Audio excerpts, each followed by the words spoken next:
All right, guys, so today we're going to learn how to write the equations of lines. So we've gone the other direction. Today we're going to write the equations. The first thing you need to do is you need to remember that the slope-intercept form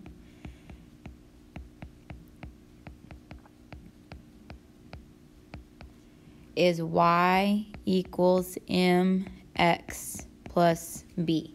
This is how we're going to write all of our equations today. You can write the equations of lines in multiple ways, but we are going to write everything in slope-intercept form.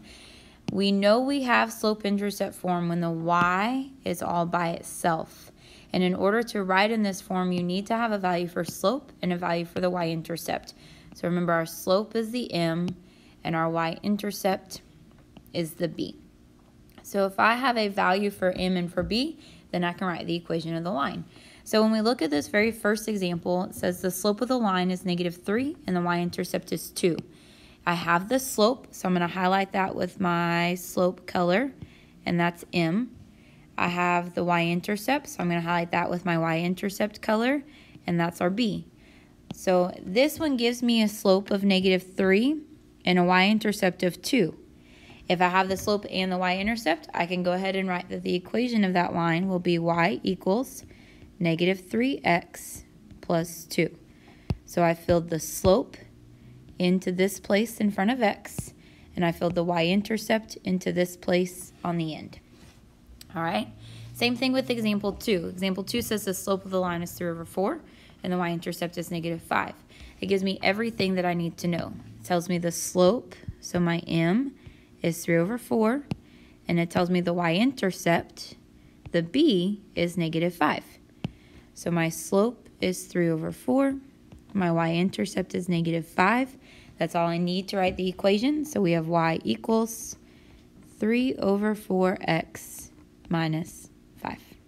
So we plugged in the slope next to the x variable, and we plugged in the y-intercept off the back. Super easy, okay? So now when we go to example 3 and 4, the difference is I'm not told the slope and the y-intercept. I have to find those off of the graph. So our slope, we're still going to use that same color for m. And when we find the slope, you first have to find 2 points on the graph. It does not matter which 2 points you pick. So I'm going to pick this point because it looks like a pretty solid intersection. And I'm going to pick this point because it, again, looks like a pretty good intersection. In order to find the slope, remember we are counting the rise over the run. So from this point on the left, I rise and I run over. I rised 1, 2, 3, 4, 5. So I went up 5 and I went over 2. So the slope of this line is up 5 and over 2. The y-intercept of your graph can be found on the y-axis. This line crosses the y-axis here at that point. And that is a y value of 1, 2, 3, of 5. So my y-intercept is 5. Now that I have the slope and the y-intercept, I can put them into the equation. So y equals 5/2 x plus, because it's a positive, 5. So our slope was 5/2. Our y-intercept was 5. Still not hard, but you have to find the slope and the y-intercept yourself, okay? So over here, on this next graph, first pick 2 points. So I'm going to pick, this point looks pretty good to me, and this point looks pretty good. You don't always use the 2 points on the x and y axis. Those just happen to be the 2 that I picked in this graph, okay? To find the slope, this one doesn't go up, it goes down. So remember, we count -1, 2, and to the right, 1, 2, 3, 4. So my slope is down 2/4. So it looks like my slope is -2/4, but remember, when you have the slope, you need to always simplify the value. So if you type -2/4 into your calculator, it's going to give you a simplified value of -1/2. That's the value we're going to use in our answer, okay?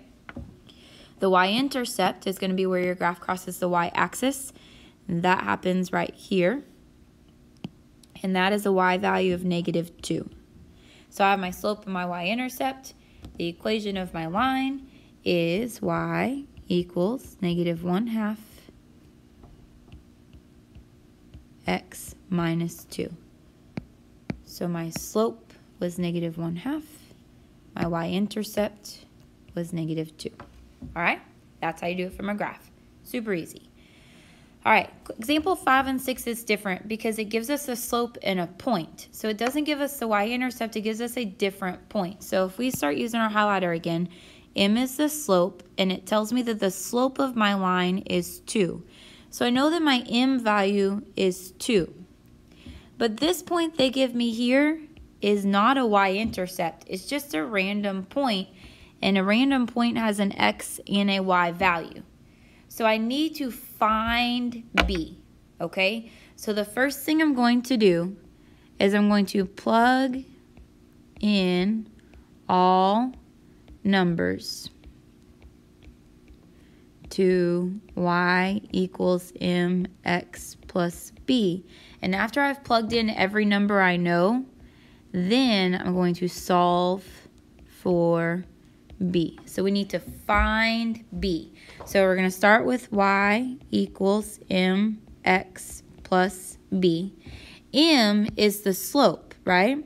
So I can take that m away and I can put 2 in its place because I know the slope is 2. Now I'm going to do the same thing with everything else. Y, I have a y value here of 3. So instead of y, I'm going to write 3. Instead of x, I'm going to use this value we were given in the point, and I'm going to use 2, but I'm going to put it in parentheses. And then keep the plus b, because I don't know what b is. So all I've done so far is I've taken my slope, put it in place of m. I took the x and y coordinates of that point and put them in place of x and y. Now, I have an equation where b is the only variable I have left, so I can solve for b. In order to solve for b, you first need to multiply the 2 and the 2 that's in parentheses. So we have 3 equals 4 plus b. If I want b alone, I need to get rid of the 4. So I subtract 4. And I have b all by itself. 3 minus 4 is negative 1. So I have just found my y-intercept is negative 1. So negative 1 is b. So now I have m and I have b, so now I can write the equation is y equals 2x minus 1. Where m, your slope was 2, and the y-intercept that I found by solving was minus 1. Okay? We're going to do the same thing with example 6. So with example 6, I have the slope, so I know the m. I don't know the b, but I do know that 8 is an x value and negative 4 is a y value. So I need to find b. If you need to find b, you always start with your blank equation, y equals mx plus b, and you plug in everything you know. We know that we have a y value from this point of negative 4. We know the slope was given to us as negative 1 over 4. We know that x is a value of 8 from that point. Remember, when you put x in, use parentheses. We don't know b. That's what we need to find. So now that I've plugged in every number I do know, I can get b by itself. So the first thing we need to do to get b by itself is we need to do this negative 1/4 times 8. So when you type that in your calculator, negative 1 over 4 times 8, you end up with negative 2. Bring down plus b because I haven't done anything with it. Equals, we still have a negative 4 here. Now if I need b alone, I need to get rid of the negative 2. The opposite of having that negative 2 is to add 2 to both sides. So negative 2 plus 2 cancels and we have b by itself. Negative 4 plus 2 is negative 2. So I have just found that my b value is negative 2. So the m, the slope, was given to me at negative 1/4. The b, the y-intercept I found by solving, is negative 2. Now I can write the equation is y equals negative 1/4 x minus 2. So I put the slope in its spot next to x, and I put the y-intercept in its spot, kind of hanging out to the side. Okay? Not hard, but again, it's a little different because you have to use what you know and solve for b. Okay? All right, on the back, The next thing we have is if we have an x and a y intercept. So what's kind of cool is that when we talk about the equation, remember b is the y-intercept. So I'm given that value. I'm not given the slope. So that's kind of weird, right? But I am given the x-intercept is -3. So I can change that x-intercept into an ordered pair, -3, 0. Because remember, if you're at the x-intercept, the y value is always 0. So I know that my y-intercept is 4, and I need to find m. So again, we're going to substitute everything we know and then solve for m. So we're going to start with our blank equation, y equals mx plus b. Okay, because I have the x-intercept, I have a y value of 0 and an x value of -3. Remember, an ordered pair always gives you an x and a y. So I can come back to my equation and replace the y with 0, keep the equals. I don't know m, so I'm going to keep it like that.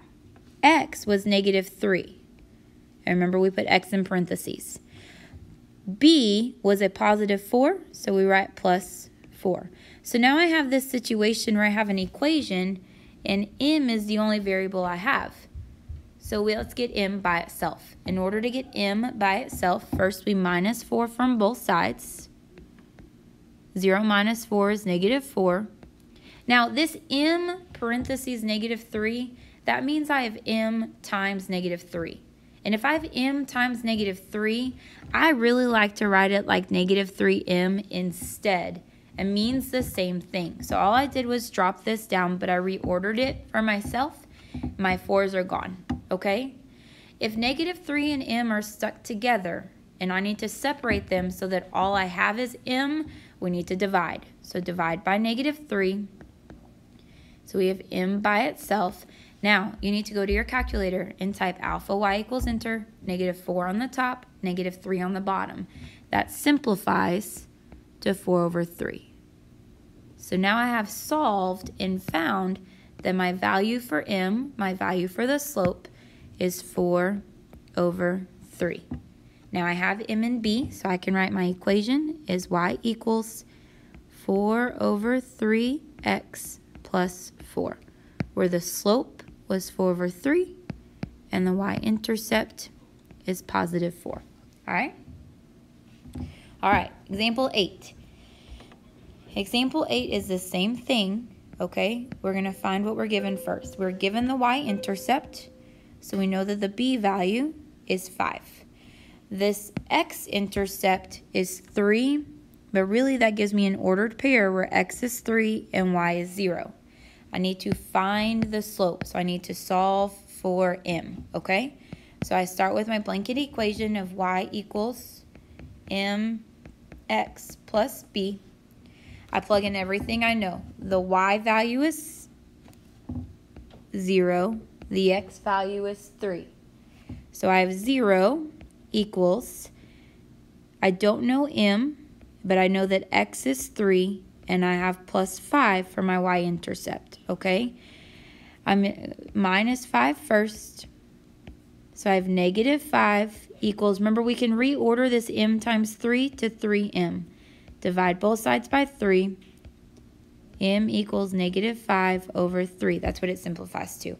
So your slope is -5/3, and your equation is y equals -5/3m plus 5, where the slope was -5/3 and the y-intercept was +5. Okay?